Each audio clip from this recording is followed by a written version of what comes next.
systems go. Clear for liftoff.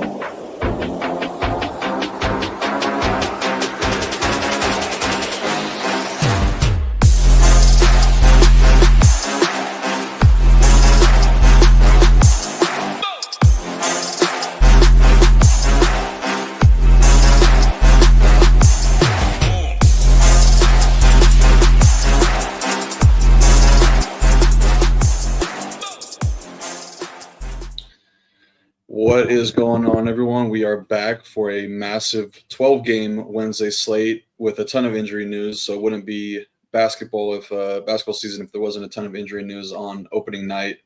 I'll say what's up to everybody in chat. Sean, did want to give a special shout out to our guy Brock. Shipped the main tournament last night for $114,000. That was a great lineup, and it was fun watching the sweat in the Discord with you. So congrats there. Got I Am Rice here, our guy Little Neck. Good job on the Showdown slate plan last night. Saw some winners over there. Ben Jizzy, Jordan, Nate, Go Collect, Tim Mills, Ghostman, William, Go Collect again, Gang Green, what's up, guy? Ethan Marburger, thank you for that. Evan Gossett, Jason Turner, Ethan again, Jasmine, what's up? And I'll bring in our newest addition to the team, Matthew. I know that a lot of people in the nation are familiar with you, but if you don't know, we did bring on Matthew to help along with our NBA product this season and then some other things down the line, but want to bring you in right away. How you doing today? I'm good, man. Better now that I'm here with you talking some hoops. Been a long time coming. Excited to be on here talking some NBA DFS with you. Massive slate. Was thinking about this a little bit before, though. Sometimes with these massive slates, the breakdowns are almost easier and lighter because you just focus on the best plays. You don't have to really look at the margins. So, yeah, excited to break this one down for you. A ton of really good plays all over the board.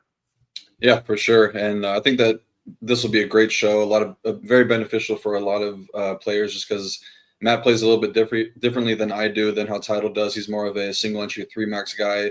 So if you wanted to talk through your process in terms of how you approach big slates like this or just NBA in general, that'd be great. Yeah, so it's funny with how like the cores and the slate plan come out because personally, and every slate is like its own organism, so you can't go in with these rules. But for me, as someone who generally plays 3 lineups, sometimes I'll play 1, sometimes I'll play 5, depending on what I have going on. I really like to make like a core of 5 players.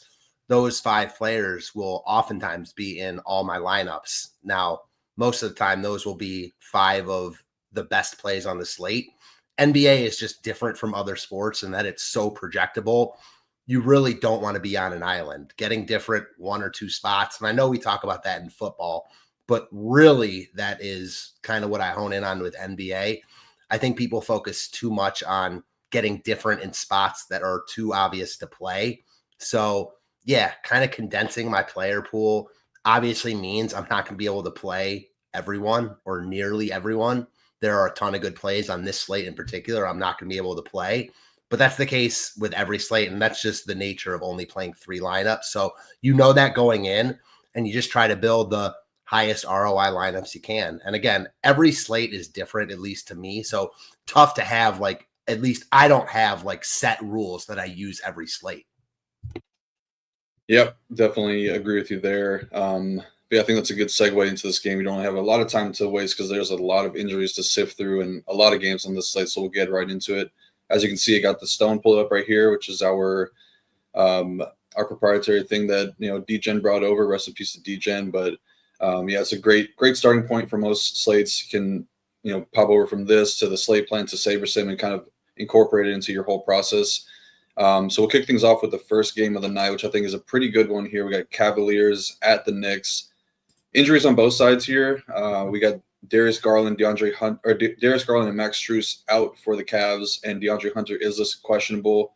I believe I saw somewhere on Twitter that somebody else, I think it was Dean Wade, was in a starter's jersey, so it looks like DeAndre Hunter is probably trending down tonight, which opens up a little bit more usage for guys like Mitchell, Mobley, Jared Allen, and some other players there as well. But we'll have that news as we get closer to tip-off. And then for the Knicks, we have Josh Hart and Mitchell Robinson listed out, and Karl-Anthony Towns has been kind of yo-yoing back between questionable and doubtful. He's officially questionable on the most recent injury report. So we'll say that he's a 50-50 shot to play tonight. And then OG is listed probable. Pretty good game to kick things off. I think this might be a better real life game than DFS game. But what do you think about this one here, Matt? So you kind of took the words out of my mouth when you said probably a better game for real life purposes than for DFS purposes. That doesn't mean there aren't plays. This is one of the better real life games on the board. I'm a huge Cavs fan, Cleveland born and raised. So my Cavs, excited about opening night, even though the regular season for this team really doesn't matter. I digress.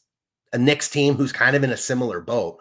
I think more of the fantasy appeal comes from the Knicks side. I do think that your point of Hunter, whether if he's out, that does open things up a little bit for Cleveland, who's already missing Garland and Strus. So you're already going to see increased usage for their main guys there. For the Knicks, with Hart out, I think Mikal Bridges, look, he's not going to be a sexy play on like any slate he's ever on, but at 5,800, he should soak up a lot of those. You know, he already plays huge minutes. We don't know exactly how the Knicks are going to play it now with Thibodeau out. But again, I think Bridges is, I don't want to say the best play on this game because you have Brunson and Towns who are obviously better plays at higher price points. But at 5,800, I think Bridges is a cog in the machine type. And outside of Towns, who I'm a little bit nervous about and want to get your take on Towns, I think Bridges is the guy I'm most likely to get to from this game. But again, playing 3 lineups, this isn't a game where I have to get pieces from. How do you see it?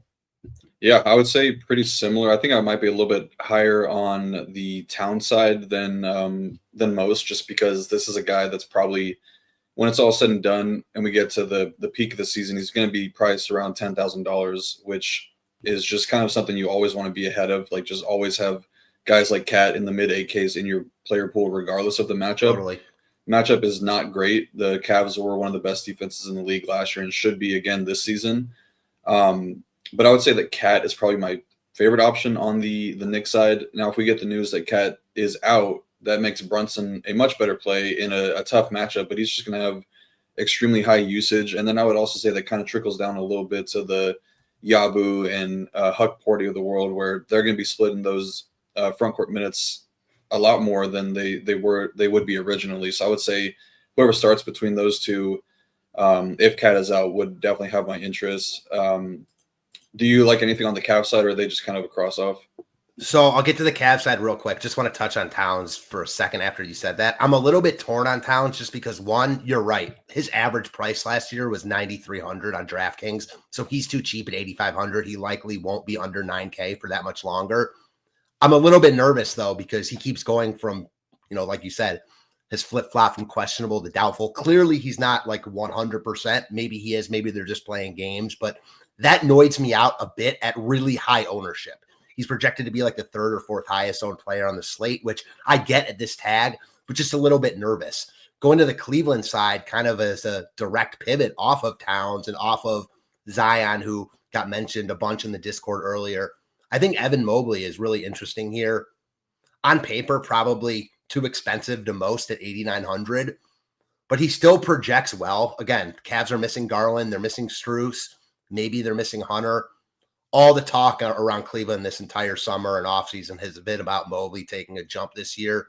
He's looked really, really good in preseason workouts and in the preseason, all that stuff. So who knows? I'm not playing him because of that, but I do think he has a real upside in this spot at very low ownership, especially compared to Towns and Zion, who is his exact same price. So Mobley's the one guy for Cleveland I'm interested in. Maybe that changes if Hunter's out. How about you?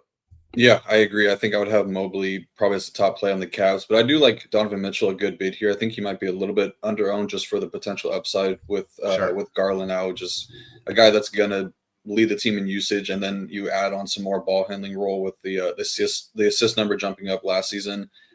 Might be a little bit less this year just with Lonzo kind of being the more like prototypical point guard to run the offense. I think that he's very well equipped to run the offense similar to how Darius Garland would be, and kind of just put Donovan more into like the scorer's role. But he's a guy that has, he has history with New York. He's from New York. He likes the Knicks a lot. There was a lot of talk when he was going to leave the Jazz if he's going to go to the Knicks. I think he likes playing there, and I just don't really see the matchup being too difficult with, I don't really consider Bridges like a lockdown defender anymore, and OG is for sure, but he's going to be on Mobley. So I would say that Donovan has a pretty solid matchup. But yeah, all in all, I would say that this game probably better for real life than it would be for fantasy. So we can probably move on to the next one now, unless you got anything else you want to add. No, I'm with you, man. Yeah, so this one I think probably won't spend a lot of time on either. We got Miami at Orlando, one of the lowest scoring games on the slate. It might actually be the lowest projected game total here. Both these teams play very strong defense, play at a very low pace. I think we might be asking for a little bit too much to get some some ceiling performances out of this game. But there are some injuries here with the Heat going to be without Tyler Hero for quite a bit of time. I'm not exactly sure what the timetable looks like for him, but he's out. And then Khalil Ware is questionable with an ankle sprain. So that could open up some more front court minutes. Magic looking pretty healthy. Mo Wagner still recovering from the ACL injury from last season. Then Jalen Suggs is available tonight with the knee injury that held him out for a little bit. So they'll be looking fully healthy. Just added Desmond Bane to their team, so that's going to help them a lot for a team that was, I believe they were the worst three-point shooting team in the league last season. So stylistically, this is a decent matchup for the three-point shooters, mainly Desmond Bane on the Magic, because the Heat do play a lot of zone defense, and just kind of the style of defense they play could lead to some higher volume three-point shooting. But in such a low total, I don't know if I'm going to get more than 5% of any player in particular in my portfolio. How are you approaching this one from a 3-max perspective? Yeah, so I love the Bane addition to Orlando, like just in general, not necessarily for tonight or for DFS, just in general. I think people are still sleeping on Orlando. Like, I don't think there's that much different at all between Orlando and Cleveland and the Knicks. Wouldn't be shocked at all if Orlando comes out. Comes out of the East, I should say. The only play from this game I'm even considering is Paolo. I think he falls into that Towns bucket where he's just too cheap. He's unlikely to be 8,200 for that much longer. But if you're playing Paolo, like, you're not playing guys like Towns or Mobley. Sure, you can play some of them together, but you're obviously not getting to one of those guys if you play Paolo. So a lot of opportunity cost. I do think that he's too cheap, though. Like, not going to be surprised if he's 9K sooner rather than later. So it's Paolo or bust for me from this game. Yep, definitely agree there. Make it a lot easier. We could just move on to another game that, you know, could be one that you cross up, but I think it's a little bit more interesting just with there being so many unknowns in this one.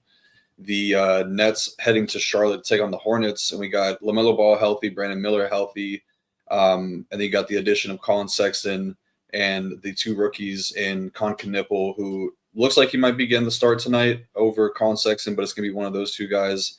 And then we got Ryan Kalkbrenner as well making his debut. And then you got the Nets side where they added Michael Porter Jr.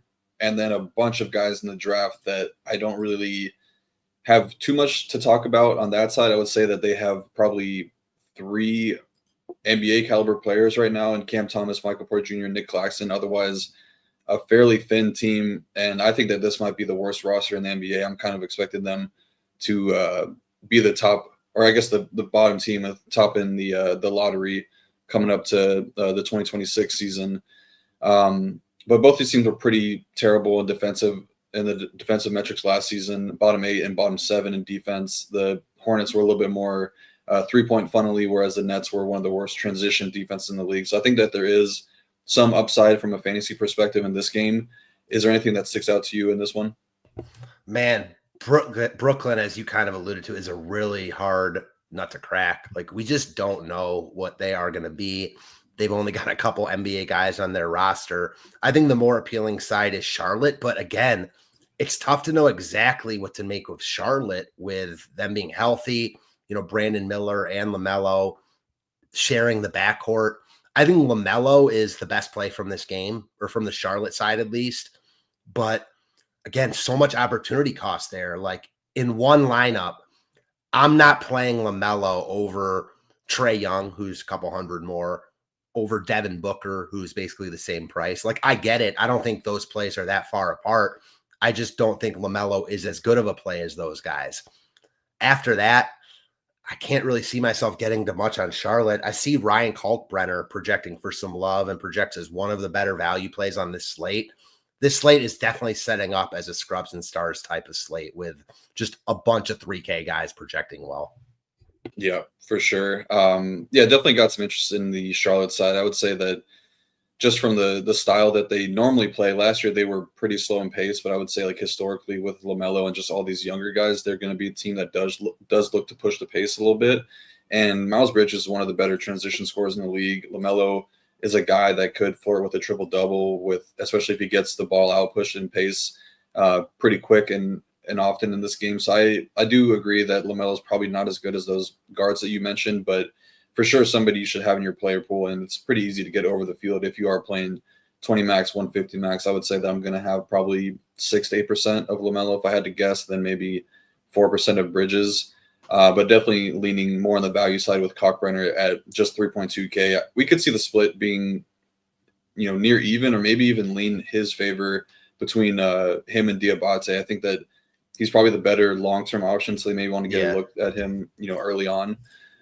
So we'll see what they do there. But I would say from the net side, it might be asking for a little bit too much to ask for a ceiling game from Cam Thomas at 7.6K. I don't really know if he's going to change his style of play. He's he's going to chuck it a ton. He might take 30 shots here, which he could definitely pay off the tag in a decent matchup versus Charlotte. But I kind of like I like Michael Porter Jr. a little bit. He showed pretty strong usage rate in the preseason and kind of doing a little bit more than what he was asked to do in Denver with a little bit more rim volume scoring. And the Hornets don't really have great rim defense. So I think that there's kind of a few different outs for Michael Porter Jr. to get there. I'm not super into Claxton. I just think that him and Daron Sharp are kind of splitting too much to really be of use. That gets to the next game. I'd say this one is probably the second most enticing just from a game environment perspective. I believe this is the second highest game total on the slate. Two teams that like to play up in pace in the Toronto Raptors heading to Atlanta to face the Hawks. Both teams fully healthy. I would say the Hawks are another kind of, I don't know if they would be considered a dark horse coming out of the East, but I would say that they're a team I could see finishing top 3, top 4 in the Eastern Conference just with the weakness of it right now with the Celtics dealing with what they're dealing with. But the Raptors are another team that looks pretty decent. They're going to be fully healthy. This will be the first time we see Scotty Barnes, Quickly, Barrett, Ingram, and Pirtle all play together. And they had the summer to kind of figure things out, get some chemistry going. But I think this could be a pretty fun game, both in DFS and from a real life perspective. Is there anything that is standing out to you for either side in this game? I think you hit the nail on the head. Like, this game is really appealing all over. A bit hard to nail down with expensive price tags on both sides, but I definitely want some exposure here. The two guys that I like most are actually the two new additions that haven't played for their respective teams yet. Porzingis, my favorite overall play from this game. I just think his upside is really, really high at 7,300. Has looked great all summer. He projects well. Ownership isn't really there. I like him a ton in this spot. And then the guy from the other side of this game who I like quite a bit, not as much as Porzingis, I just think there's a lower floor and more risk, is Brandon Ingram. Again, not exactly what to make of Ingram now with Barnes and Barrett and Quickly, as you mentioned, but Ingram's too cheap at 7,400. So he's not like a guy I'm planning on locking in, but you could do far worse than Ingram at 7,400, even with the unknowns there. How do you see it? Yeah, very similar. I definitely share the same sentiment about Kristaps Porzingis. He's just got a lot working in his favor. Going to be fully healthy. He was dealing with the mystery illness last year. I don't think anybody ever figured out what it was, but there's going to be a lot of opportunity for him in this game. The Raptors were one of the worst pick and roll defenses against big men. So the roll man, and he's going to be a guy that can really space the floor for Trey. Trey is one of the best passers in the league, regardless of what you think about him as an actual player. And, Kristaps, I believe, definitely has double-double upside. He's going to have a lot of opportunities for steals and blocks, just with Toronto being a very high-volume rim scoring offense. So I could see Kristaps going for like 20 and 12 with like 2 or 3 blocks. He easily is topping 40 points. And the power forward center eligibility at 7.3K makes him a very, very strong tournament option, I would say. Have a little bit of interest in Trey and Jalen Johnson as well. I think the matchup is pretty good for both of them in different ways. The Raptors weren't very good against transition scorers last year, and Jalen Johnson if you've been around for however long I've been with SHIPIT, then you know how much I like Jalen Johnson. But I just think that he's extremely talented, got a very, very high ceiling as an NBA player. And I like how they stagger him and Trae Young in the second unit. They'll give Jalen Johnson more of the longer leash in the second unit to let him kind of run the point a little bit. They don't really have a true point guard behind Trae that's going to see meaningful minutes. I would say it's going to be Jalen running things. Him and Dyson Daniels probably getting most of the secondary ball handling usage. So I like him a good bit here. And the Toronto side, I agree. I think Ingram is going to be the strongest option. Scotty Barnes is kind of interesting as well. Just kind of falls into that same Paulo and Karl Anthony Towns bucket where he's probably a little bit too cheap for his talent and upside. I wish that the prices were down a little bit on these guys because I love the matchup for quickly, but 7.1K is a lot to pay for a guy that realistically could be the fourth option on offense. I don't think that I'm going to get to too much outside of Scotty Barnes and Brandon Ingram, probably a max 2 spot here for me. Yeah, same. Honestly, I'm with you on your assessment of basically this entire game, especially the Atlanta side. I also am really high on Jalen Johnson. Tough tonight. He's like the pivot's pivot. Like he's the same price basically as Mobley and Zion. He'll definitely be way lower owned than Zion. He'll probably share similar ownership with Mobley. Wouldn't be surprised if he's a little bit less owned than Mobley, talking fractions here, but still. So I like that play in tournaments a lot. I think Trae just looks good from any format type perspective. He's not going to get a ton of love, so going to look better in tournaments. That said, I will say, especially at the beginning of the year, ownership projections are hard to nail down just because haven't seen the field play these guys yet. So a little bit tricky. So take the ownership and all projections for the most part with a little bit of a grain of salt to start the year. Yeah, for sure. Next game on tap is a interesting one. I'm surprised to see the Celtics favored here, just considering the strength of their roster. But we got the Sixers heading into Boston to take on the Celtics with no. The Celtics, it's a revamped roster here, but injury-wise, it's just Tatum that's out, and the Jaylen Brown is questionable, although he did practice. But they'll be without, Al Horford, Kristaps Porzingis, a bunch of other guys. That's going to make things a little bit tricky to nail down for their rotation starting off. And then for the Sixers, they'll be without Paul George, Jared McCain, and Trendon Watford. So 2 decently big rotation pieces in Jared McCain and Paul George. Yeah, Nick Nurse is a great coach for fantasy because he loves to just run his guys up for a ton of minutes. And I think that the Sixers are kind of in a pretty good spot here. I just don't think that the Celtics are going to have that same level of defense that we've seen from them in the past, losing Al Horford and Kristaps Porzingis down low to kind of make their interior defense a lot worse. The Philly side looks pretty good here, I would say. It's a little bit tougher when you add in a healthy Embiid, although he's probably only going to play around 30 minutes, I would guess, to start the season. But it just makes it a little bit tougher just because he's such a usage dominator that he's kind of the guy that I have the most interest in. But you do get some decent value in a guy like VJ Edgecombe, who's a extremely talented rookie, high first-round pick in a good matchup where he'll avoid the elite defense of Derek White. So I kind of think that those two are the guys that stand out for me on Philly, unless you have a different opinion on the Maxey and Embiid stuff.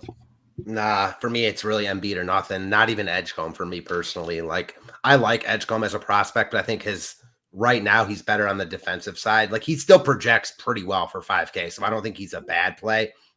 And he's getting some ownership. He's just not someone that I'm likely to play. It's Embiid or nothing to me. He's probably the biggest question mark, X factor on the slate.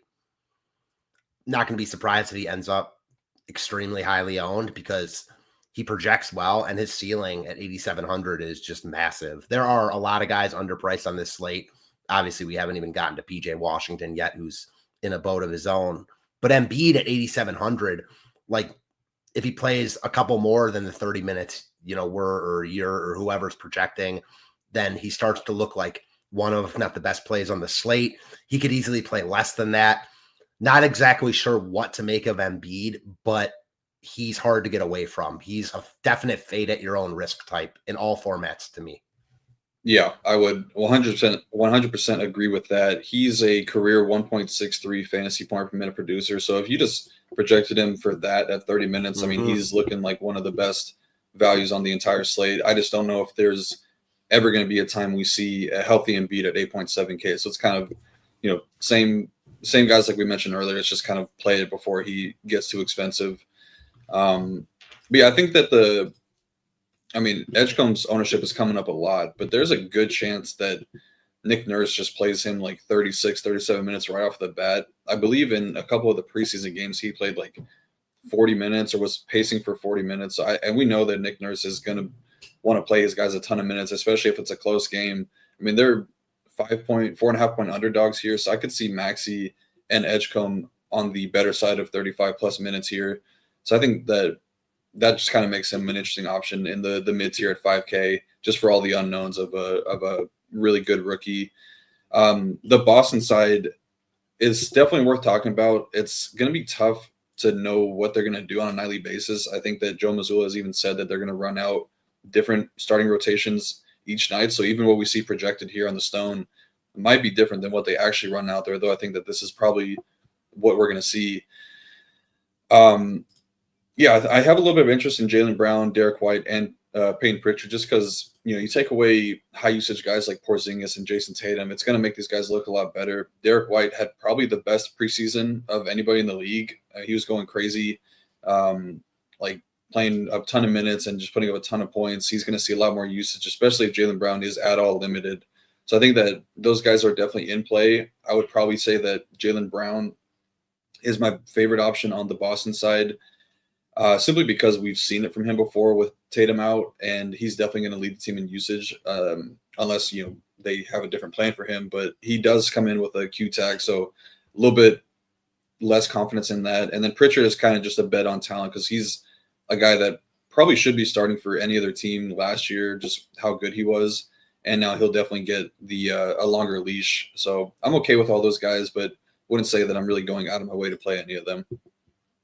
Yeah, I think most of Boston is multi-entry type pieces. I won't be surprised at all if I end up with 0 Boston. I think Jaylen Brown's the best piece, but man, he's pricey at 8,900 compared to where other guys are on this slate. So, like as of right now, if I were building at this moment, I don't think I would have any Boston. So that's how I'm seeing it.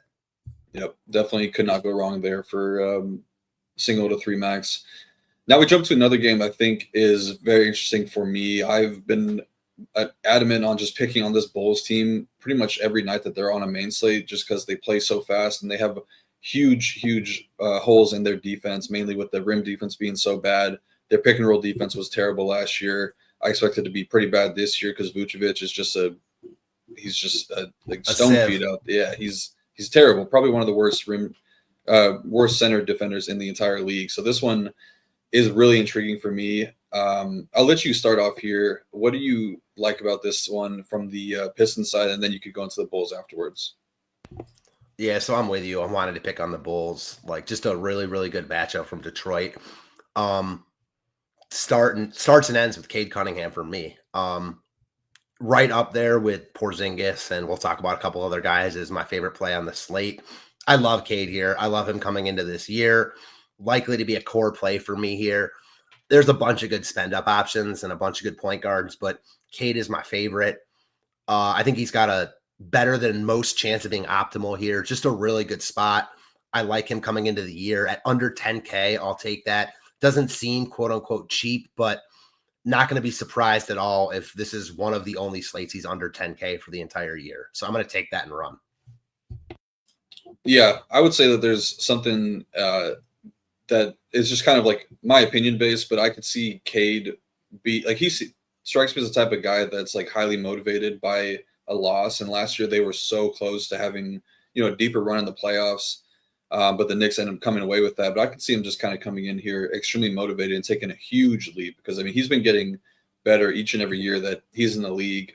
I would say, if all things were equal, he's probably a guy that could compete for MVPs in the near future. So I think that he's going to be highly motivated to come out here and get a win on the road right away. But I agree, he's probably going to be one of my core plays as well, a guy that I'm looking to build around. I just think that this is a really good spot for him. But I also like a lot of the spots for the Detroit side. I would say even Chicago looks pretty interesting for different reasons, just mainly due to injuries. But Jalen Duren, 7.7K is a really, really high price tag, but he was great last year versus the Bulls, averaged 44 DraftKings points.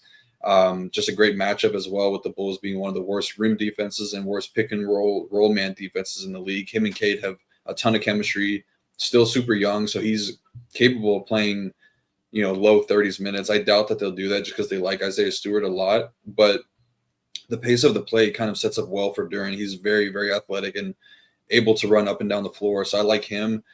I think Asar Thompson is another guy that you can kind of just bet on talent. Obviously, Amen has kind of gotten most of the praise just with how good he's been with Houston, but a lot of that is because Asar was injured his first year in the league. Well, I don't know if it's really an injury, but the blood clot thing. But he was really coming on strong last year, performed pretty well in the playoffs, and he averaged 1.4 fantasy points per minute versus Chicago last year. Again, I think the pace of play helps him a lot. The Detroit team is going to be a team that's kind of focused on turnovers and getting out in transition, which I think is another plus for Asar. So I'm kind of taking a stronger stand in MME on Asar. I just think it's going to be under-owned. And if there's a chance that he's playing like 30 to 32 minutes out of the gate, then the upside is very, very high for him. Those three kind of stick out in a pretty big way for me on Detroit. And then the Chicago side, what are you thinking on there? Because it's looking like some decent value on that side in Trey Jones and maybe Ayo Dosunmu, but they're not getting a ton of ownership from what I'm seeing. Yeah, so real quick on Asar, couldn't you just see him taking a major leap this year? I feel like he's one where being early on, you can't really go wrong. Certainly you could end up being wrong tonight, but I just think in this matchup, I agree with all your points. His upside is real here. From Absolutely. the Chicago side, two guys I'm looking at. You called one of them out, Trey Jones. I think he looks like not the best value on the slate because that's PJ Washington, but right up there with anyone else at 4K. Solid fantasy producer, good matchup for the Chicago side at all. Not nearly as good, but not a matchup I'm shying away from. So I like Trey Jones here.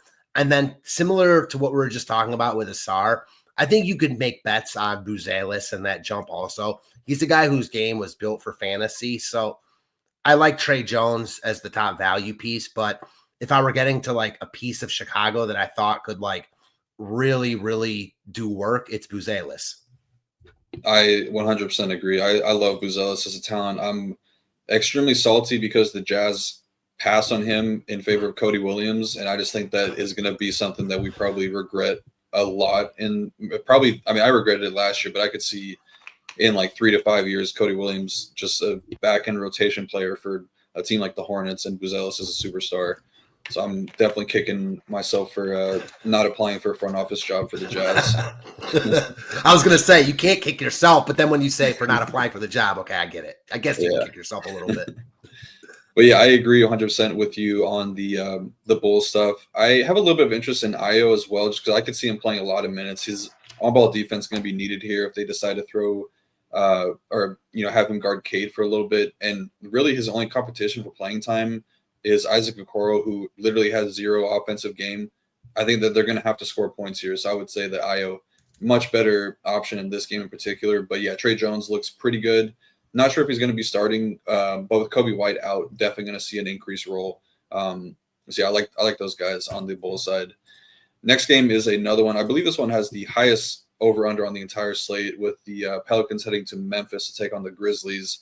A lot of injuries to talk about in this one. I think Memphis is pretty much always going to have guys out for whatever reason. They got to fix, something with their training stuff because they're always injured, it feels like. But so we have out. The season hasn't even started yet. Yeah, you have 5 rotation guys that are already injured for a lengthy period of time, so they got to get it figured out over there. But Brandon Clark is out, Zach Edey is out, so 2 front court guys. Ty Jerome and Scottie Pippen are out, 2 guards, and then Vince Williams is out.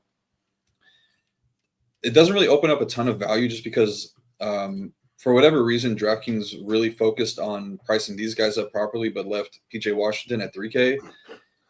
So we got to, sift through that a little bit. The Pelican side, they look pretty fully healthy outside of a couple front court guys. Kevon Looney will be out. Carlo Menkovic will be out. And then DeJounte Murray, still dealing with the Achilles tear, is going to be out again.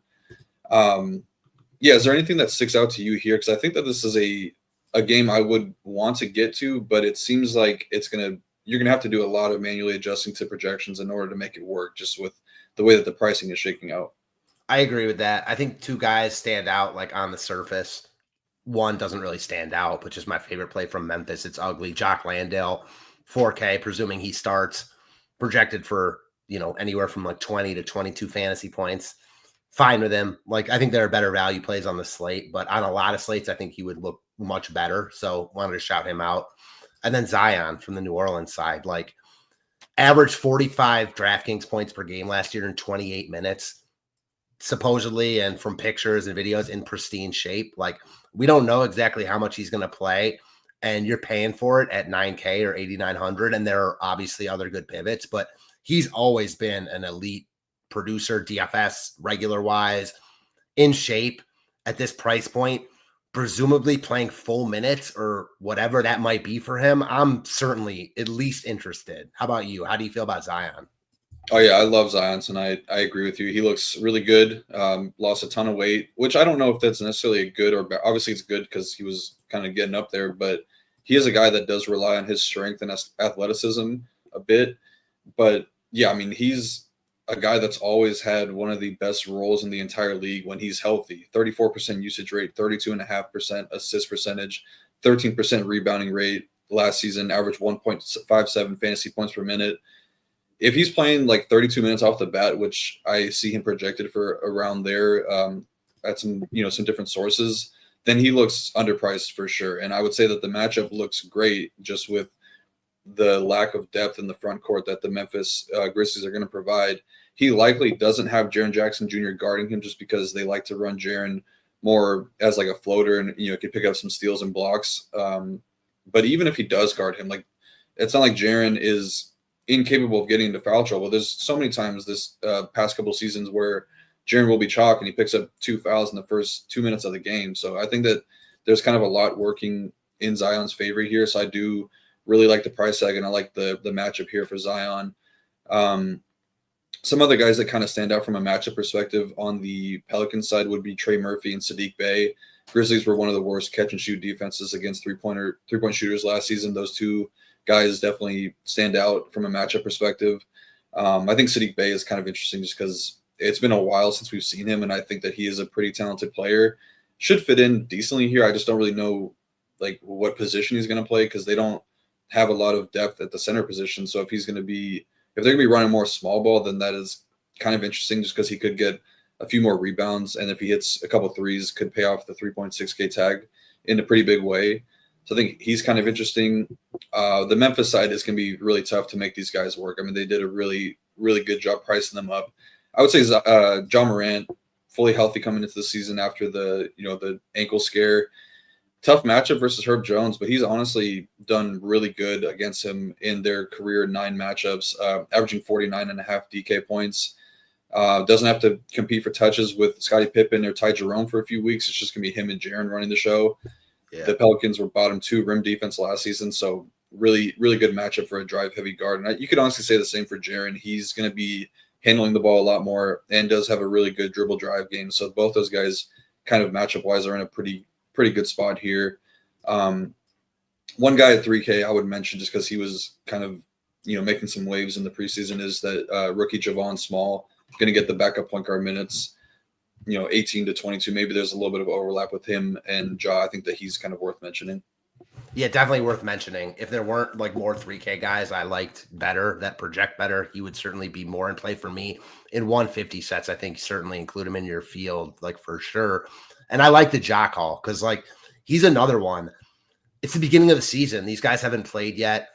It's not as easy to project as it will be in a couple weeks. And buying low on Ja at, it's not a cheap price tag, but it's not crazy expensive at no ownership is intriguing to me. Maybe he comes into the season with a chip on his shoulder.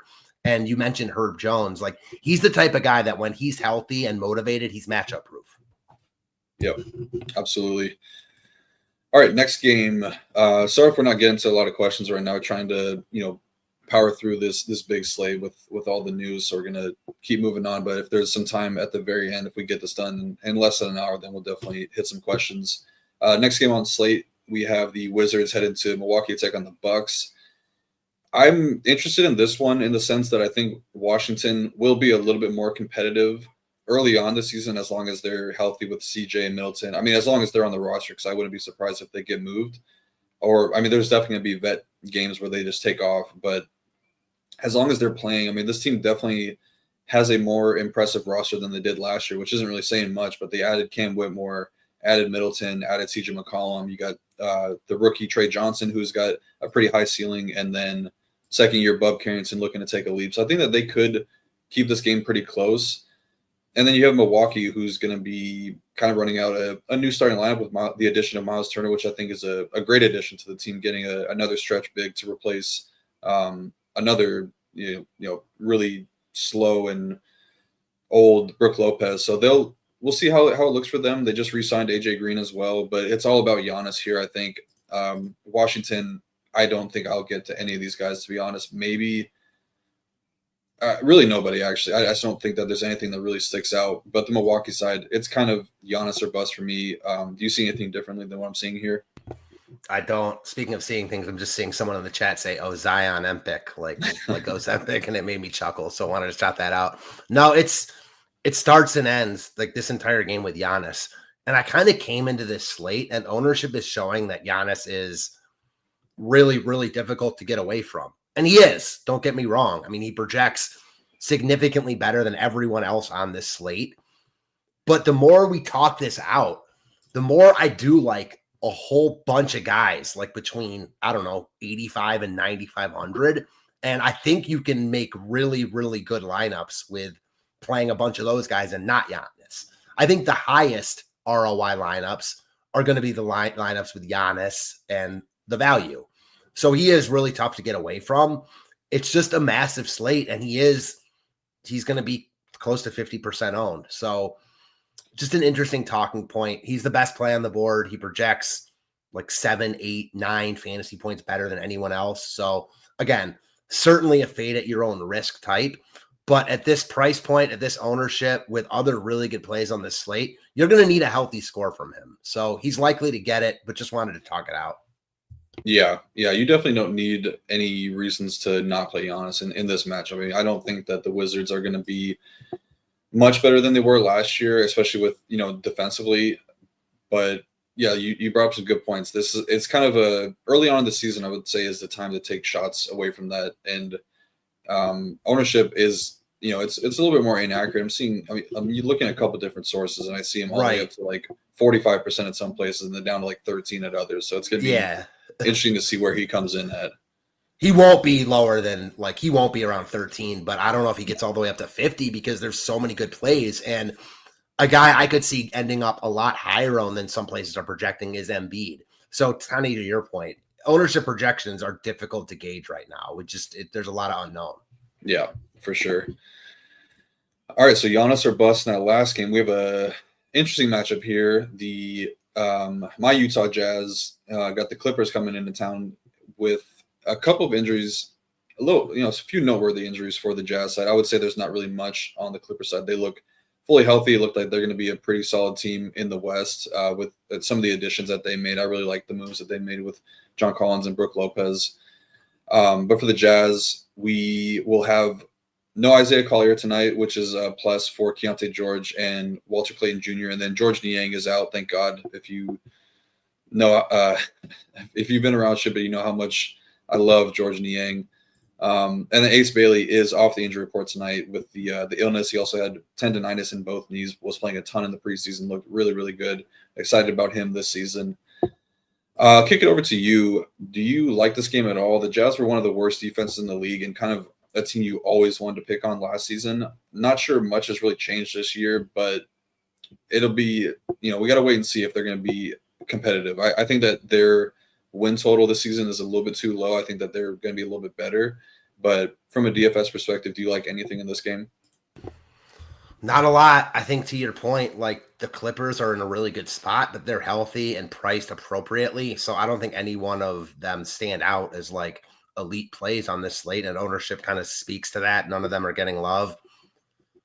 I don't know if this is ugly or not, but my favorite play from this game, pretty clearly, I don't even think it's close, is Walter Clayton. 3K, certainly a low floor here because he's a rookie. We don't know how much he's going to play, but they drafted him for a reason. Obviously, one of, if not the most productive player in college last year at Florida, led them to a national title. elite shot making ability. Like he's 3K, and some places he projects close to 20 fantasy points. So you don't need it, especially with PJ Washington. But I think he's my second favorite 3K player outside of Washington. So I do like Clayton quite a bit. As of right now, I'll have him in 1 of 3. Not 3 of 3, probably not 2 of 3, but more likely 2 of 3 than 0 of 3. Yeah, I like that shout. I agree with you there. Highly talented player. Should be a guy that the Jazz lean on at points this season. I think that early on is probably the time you want to play him with no Collier, because it's going to be him and Keontae running the show, and there will definitely be times where they play them side by side. I would say a guy to keep an eye on, probably not a play tonight, but I mean, he might start, but Bryce Sensabaugh has been really, really good in the summer league and really good in the preseason. I don't want to just like talk him up because I'm a Jazz fan, but he looks like he's going to be one of the top 3-point shooters in the league. I mean, he's just been shooting lights out, and each year is getting a little bit better. But I would say Keontae is probably the highest upside option at 6.1K. Should play a good amount of minutes, was pretty solid in the preseason, posted some pretty good usage rates. And I don't think that the defensive matchup is too tough. Should see a lot of Bradley Beal in the starting lineup, and then probably some Chris Dunn in the second unit whenever they share the court together. But with Clarkson and Sexton out, was shipped off in the offseason, it's going to be him leading the team in touch time. Not a great per minute guy, but he does have games where he can pop off. He's just very streaky, and I guess it's kind of good and bad for DFS because it's, you're always going to get low ownership on him, but he does have those 40-plus pointers within his range of outcomes. I would say, the strength of the point guard position is really good tonight, but I do think James Harden is in play. He was really good against the Jazz last year, and they really made no upgrades to, kind of – I guess Taylor Hendricks getting healthy will help their on-ball defense, but James Harden is James Harden. Jazz were bottom 2 in DVP versus point guards last year, and they're likely to be very, very bad again. Probably not going to pile up a ton of points just because the Jazz were pretty good in the pick and roll with Walker Kessler out there, but he's a very safe bet for a double-double. And then I would say Kawhi is in a very, very good matchup here as well, but those are really the only 2 guys that I'm considering. Zubac with Brook Lopez taking away some minutes is a little bit too expensive at 8K. Neck wanted me to talk about Walker Kessler. Don't really have much to say. I love Walker Kessler. I hope that they get a contract done, but I don't think that this is the spot for him.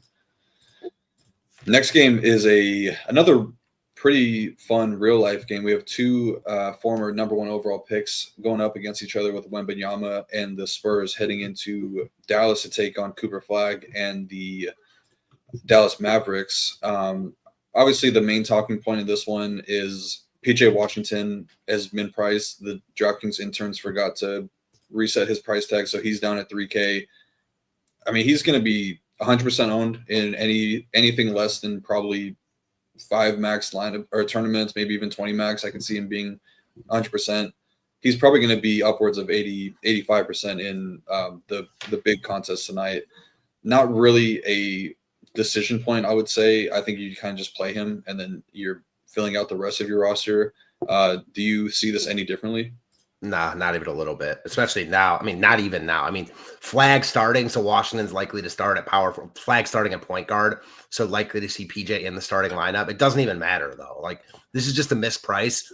I was thinking about this before the show. This is likely to be the best value play all season, no matter what else happens. Like, sure, there could be cases where, like, a 3K point guard or center, other guys are hurt, but I would say that it's like even money that this is the best value play of the entire season. So in NBA, you just play these guys and move on. It's a free square. You can do a lot with the other 7 spots in your roster. Yeah, absolutely. What are you liking from this game outside of the PJ Washington? Because I do think that there are some decent options on both sides. I would say that this first side, maybe a little bit less so. You could probably make the case for Stephon Castle just because he's going to be running the point. But he still does have to compete with Wemby, Devin Vassell, and then Harper as well in the second unit. So it might be a little bit tougher for him to pay off that tag, although he was great down the stretch last season. But a lot of that was pretty much most of that was without Victor Wembanyama, who's a very, very high usage guy. I would say Wemby is probably the guy I'm looking to on the Spurs side. The Mavericks side,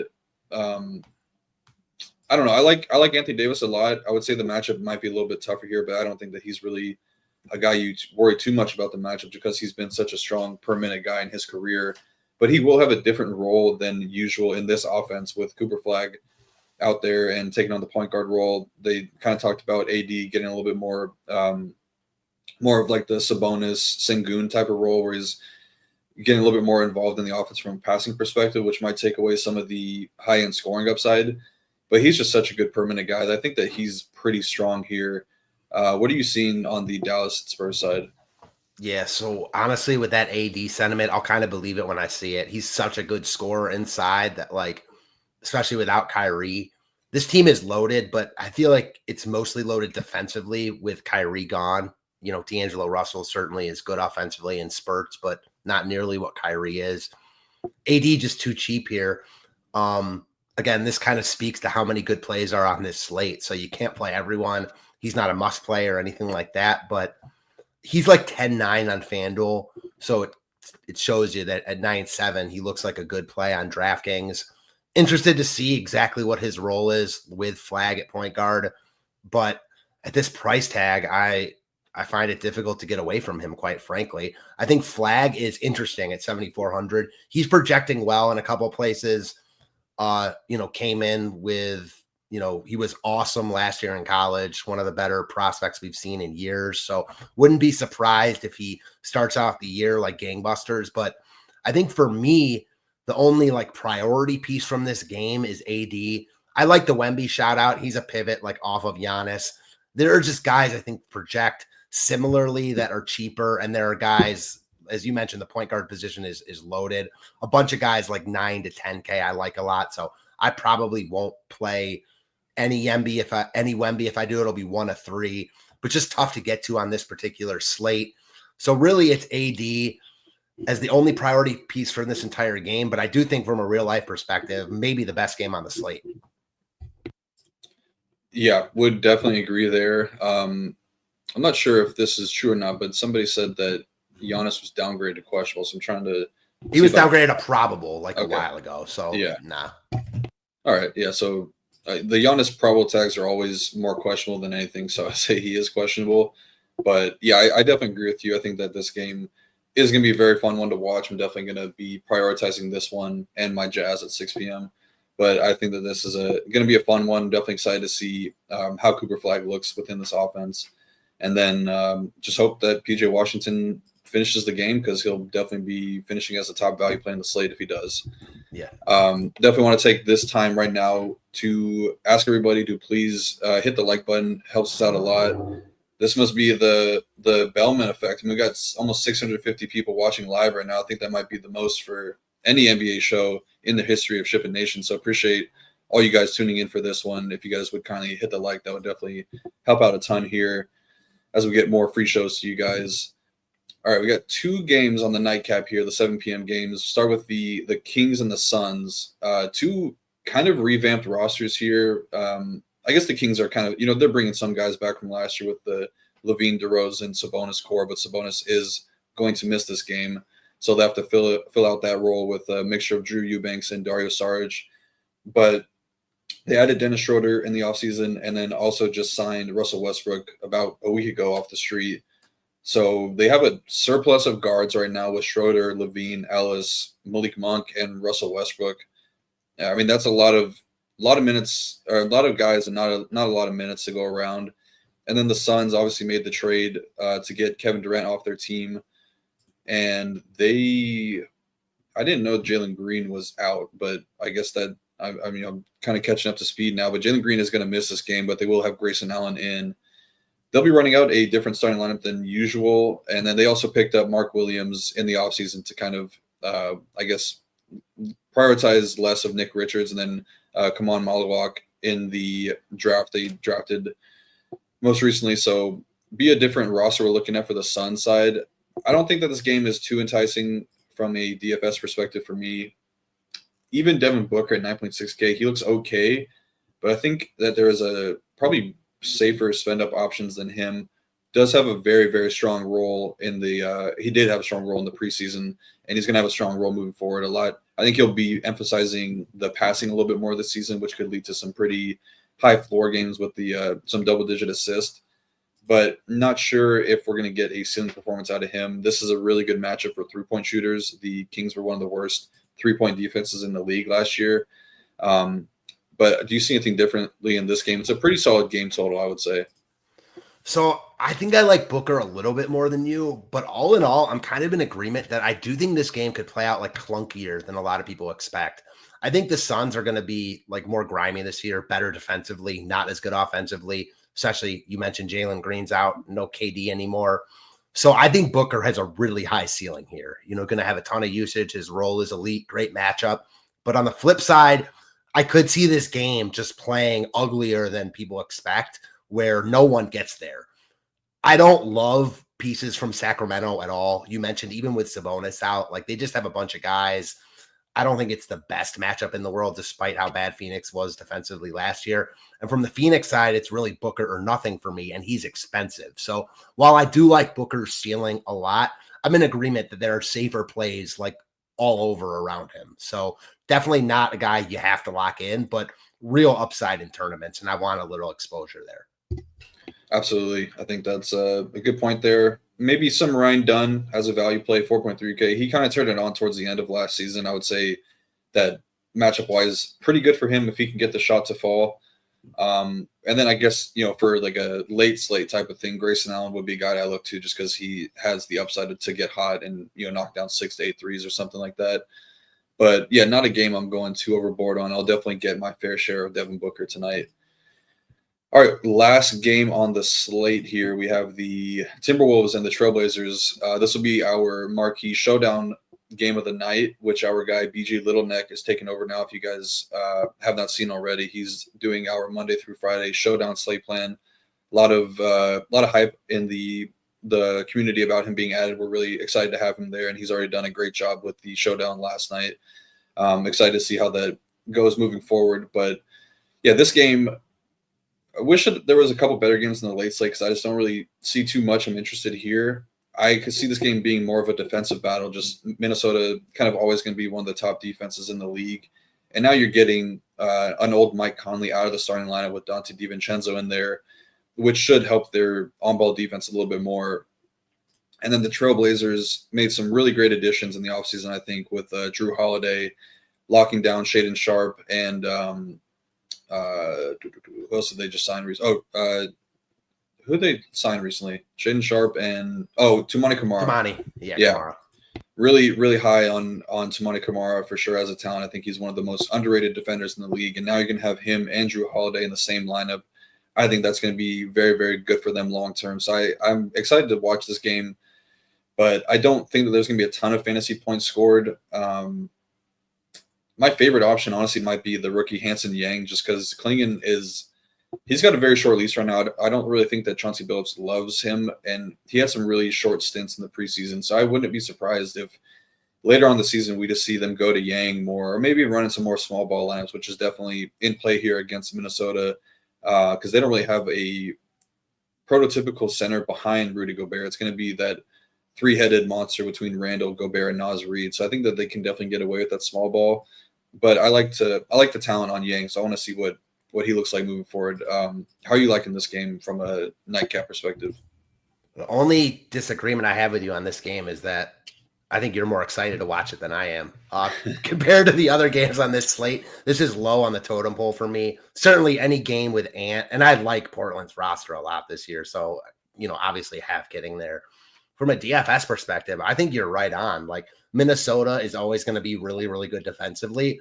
And I think Portland is going to be right up there with them this year. And especially with Klingon in to start, short leash for him, but he's really good defensively. You talked about Drew and Kamara.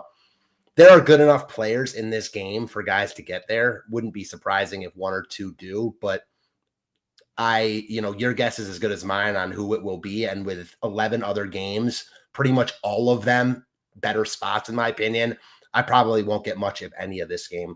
The other game there was one other game we talked about earlier that we kind of skipped. Was that I can't remember what game it was, but this game is on that level for me. Yeah, I agree. It's definitely, I would say, a one max spot here. I just don't really think you need to go too overboard with it. Probably have your night end at 6:30, and then you could probably just enjoy these last two games. But that's going to do it. We got through 12 games in pretty much exactly 1 hour. So good timing there. If you guys, I don't really know if we have time for questions here, but maybe toss them in, but have to do a little housekeeping here. If you guys don't know, we are partnered with SaberSim, and it's been great. We have the Saber Series show with myself and Sheets on every Thursday now. So if you're interested in signing up, this is what the package looks like right now for SaberSim. Definitely say the core and the starter would be a great place to start, get the light swap. But if you are playing, a couple $100 a week, then the ultimate is definitely the best bang for your buck. Get our projections, all of the content, the slate plan, all of Matt's stuff on the site for NBA, and then we'll get them integrated into NFL and NBA or MLB soon. But yeah, you get the Saber Series show, which I think is a great addition to the site, and we'll be doing that tomorrow. I gotta see if I can get this banner back up here. I'm not usually tech lording like Title Town. There we go. We got it. But yeah, Matt, thank you so much. Any closing thoughts here? You did great. I'm really excited to continue doing these shows with you moving forward. Yeah, appreciate it, man. Great show. Love doing it with you. Couple things on my end. One, I see all the comments in the chat. Appreciate all the love. Just making me feel very good. Sorry we couldn't answer more questions. Just a massive slate. And then for all the members out there, the slate plan will be up and finalized in about 30 minutes. So that's all I got. Awesome. Yep. All the content will be up on the site within the next hour and finalized. And then we'll obviously keep everybody up to date on the injury news. Good luck to everybody playing tonight. And I'll be back on Friday with Ham, the face you guys know and love. And I'm excited about that show. But yeah, good luck tonight, everyone. We'll see you later.